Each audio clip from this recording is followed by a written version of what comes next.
Morning, Gabe. Morning. When did the staff tell you that you guys were going to go a little more pistol eye and use you a little bit more in your traditional fullback format? I don't necessarily think they just made a big change. I think that it was a scheme that they thought might have helped the offense. The scheme of it is just a basic football formation, so it really helps us get back to the basics of playing football, double teams, stuff like that. Is there any sort of, I don't want to say renewed belief, but I'm going to ask you, is there any sort of renewed belief this team has after putting together some good drives and finally seeing on tape that you guys can execute this offense at a high level?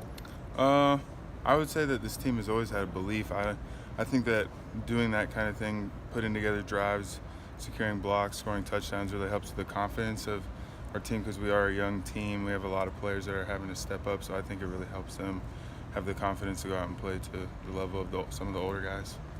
What can you do in practice this week to kind of carry forward the success you had somewhat early in the last game? Just keep going on the path that we're on right now. I think last week we started practice a lot faster than we usually have. We had a lot of the guys step up and take it more seriously. And we, as a team, we just really demanded that from each other, that we really wanted to just take these practices we have seriously and get the most out of them we can.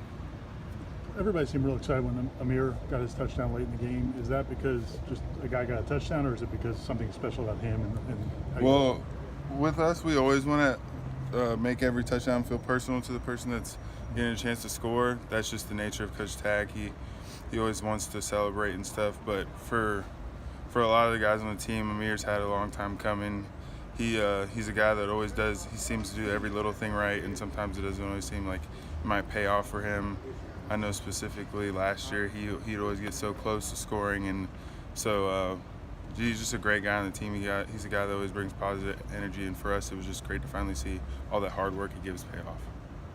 There was late in the fourth quarter when you guys got the ball before the last touchdown. There was a timeout. Coach Taggart was really not happy about personnel getting in and things like that. And it seemed like you kind of went up behind him and kind of grabbed him. And were you just kind of seeing the fire out of him in situations like that, or were you trying to calm him down? Or I feel like we might have had a personnel thing, but with a coach like that, you like to see a coach that takes that kind of stuff personally. Doesn't want to just push past that kind of stuff, because at the end of the day, the little things are what wins football games, not the grand schemes, not all the plays you draw up. It's just the little things. So knowing what personnel you have in the game is really important to someone like Coach Tag, and I appreciate it. So. Looking at this weekend's opponent and I guess how the last two games have played out, is that something that weighs on your mind going into the weekend, or are you kind of able to push that aside? I always try and push it aside. I know for most of the guys on this team, they try and push it aside. We try and go into practice every week facing every opponent the same. We want to prepare the same. We want to focus on us. Going back to what Coach Bell always says, we want to be able to do what we do better than the other team does what they do. So if we do that, hopefully we can come out with a victory.